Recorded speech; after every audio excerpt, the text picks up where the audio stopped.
Morning everyone. I'm going to talk quickly about lots of common questions that we get before a safari, and I'm going to run through some pretty rapid fire, and these are actually pretty much all ones that I've just been talking about recently with some very excited lovely guests who we are going on safari with next week in Tanzania. I've got a fly buzzing around my head, so apologies for that. If you've got your own questions, please hit us up in the comments and give us a like and subscribe while you're doing it. Like and subscribe.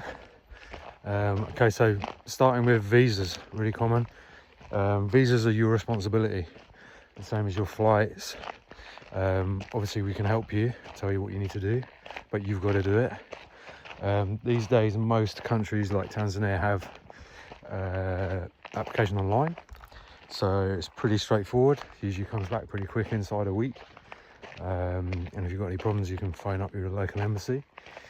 Countries, Tanzania for example, you can still turn up and get a visa when you arrive, but it is time consuming and you'll be in a queue and it might be in the middle of the night and you just don't want to do that. Just save yourself a bother, get your visa beforehand, get your visa for your children and whoever it is.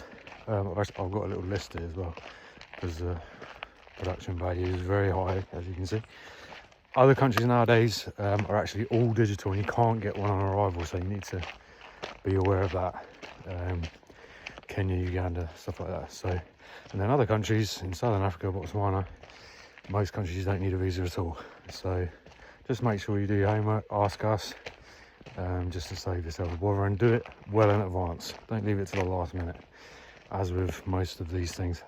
That links straight into travel insurance. Again, another thing that you need to do and you must have. Okay, travel insurance we insist on. It's a mandatory. Travel insurance these days, folks get it through their work, you might get it through your credit card, wherever. Okay, but you need a policy for when you travel. Maybe you've got one, permanent one in place already.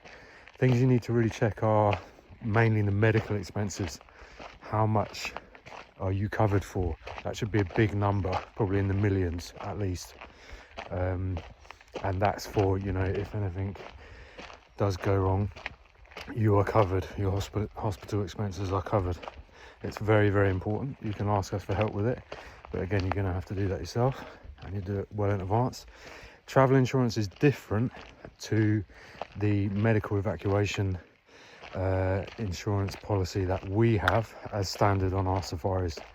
All that covers you for is being evacuated from wherever you are, remote national parks, to the nearest hospital.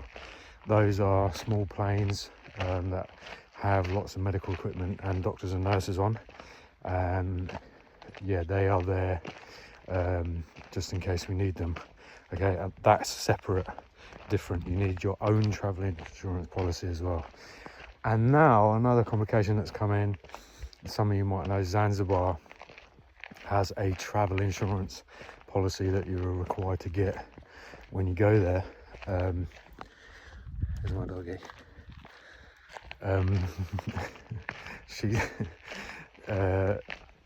Zanzibar travel insurance, and that is required upon entry. It's effectively like a visa, but don't hold out that it actually covers you for anything. So you need a travel insurance, your own travel insurance, and if you're going to Zanzibar, you need the Zanzibar travel insurance. Also available online, very easy, pretty quick process.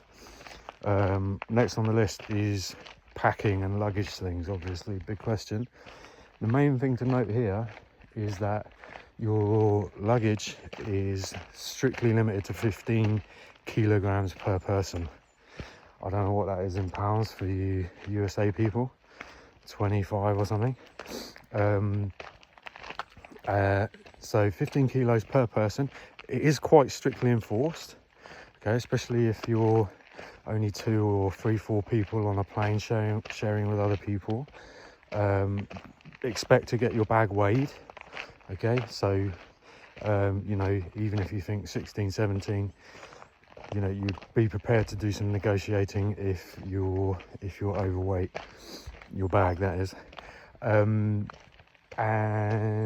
But then the trick there is that you can take a carry-on bag, so you can have a rucksack, backpack, tote bag, handbag, whatever you want to call it, and you can put stuff in there, obviously heavy stuff. So for example, I always have my camera bag, and that's the heaviest by far bit, and I'll put my camera kit, binoculars, books, stuff like that. As long as it's just a normal looking backpack, you chuck it in the back of the plane and it's absolutely fine.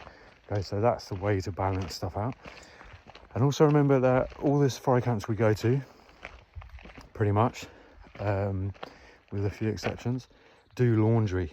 Okay, so that means, of course, you only need 2 pairs of shorts, a few pairs of shirts, a few pairs of pants, whatever, because you can get your laundry done, and it will come back nice and neat and folded the next day. Okay, so that's a bit of a game changer, and important to remember when you're packing. Next one, power things. Most camps, again, that we use these days are powered by solar power. They'll have a big bank of panels and batteries that they use to some camps these days have vast solar setups, which could power small towns, and there you've got no problem using things like hair dryers or CPAP machines. Other camps, for example bush camps that I like to frequent, it can be a bit more tricky, the solar situation, and you might not be able to use a hairdryer. Most CPAP machines now you're fine with because they're very small, and they don't require much energy. So again, bear that in mind. Also, hair dryers, for example, if you're going to safari at this time of the year, obviously I'm no expert, as you can see, it's very dry, and there's very little humidity, so your hair just dries pretty much instantly you step out of the shower or the swimming pool, whatever it is.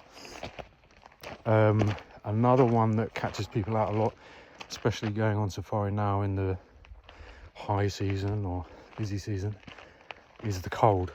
Okay, obviously you go on safari, you're not thinking about it being cold. You're going to the equator, you're going to Africa, you think hot.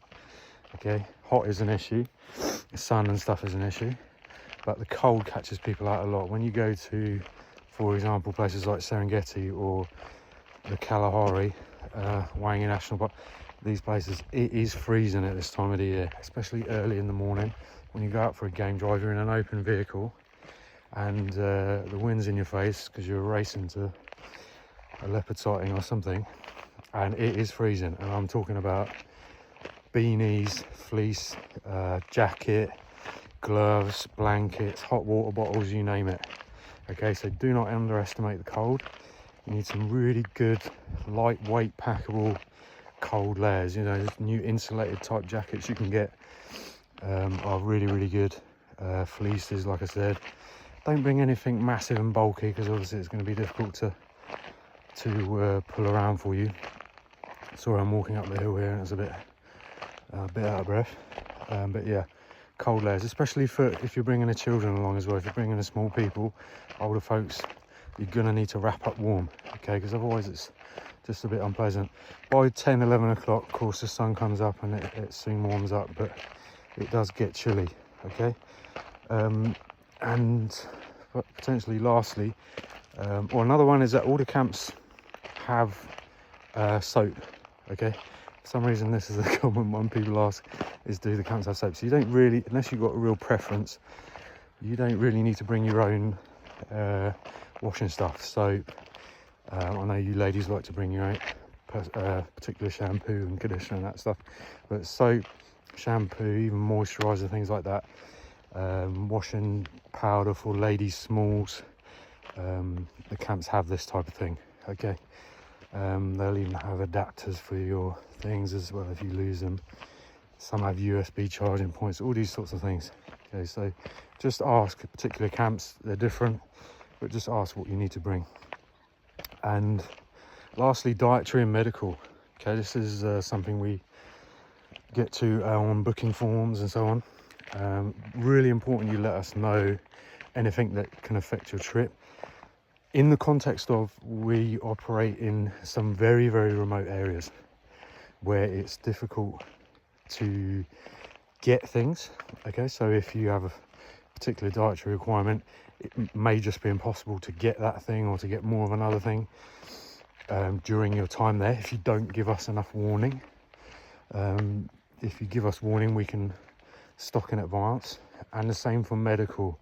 It's not easy to get things that you might be accustomed to just dropping into a shop in Europe and America, and getting, you know, whether it's painkillers or things for your stomach or whatever. So it's really important that you bring your own medication, bring plenty of it, and let us know what the situation is. If you have a sensitivity to, you know, maybe like me at the moment, you have some breathing trouble, maybe it doesn't really cause you much trouble in your day-to-day life, but if it's a very hot, dusty environment where you're out all day, it could be something we need to be aware of. Okay, nothing too small, nothing too silly, nothing to be embarrassed about, just so that we can look after you properly, again, give you the right advice and make sure you're 100% comfortable. And the same with dietary. Okay, it's not so much a problem, you know, I don't like tomatoes, or, you know, I really like my steak this way or that way. Swahili, you're going to get it well done whether you like it or not. It's more of an issue obviously if you have a serious intolerance, something like a nut allergy. That's really, really big issue, of course, for the reasons why I said. How serious is it? How does it really affect you? Are you coming with an EpiPen? Things like this. Okay, so look, it's not an expedition and we're not going to the moon, but these are things that we like to keep on top of so they don't become an issue out there. Okay, celiac, gluten intolerant, this type of thing. All these things we can cater for today. You'd be amazed at the standard quality, the freshness, the localness, is that a word? I don't know, the locality of the food in the safari camps we go to, and they really can cater for everybody nowadays and cater very well. But we would rather you let us know so that we can prepare. Okay, so like I said, that covers a lot of questions that get asked in the lead up to a typical safari. If you've got some of your own, hit us up in the comments. Bye.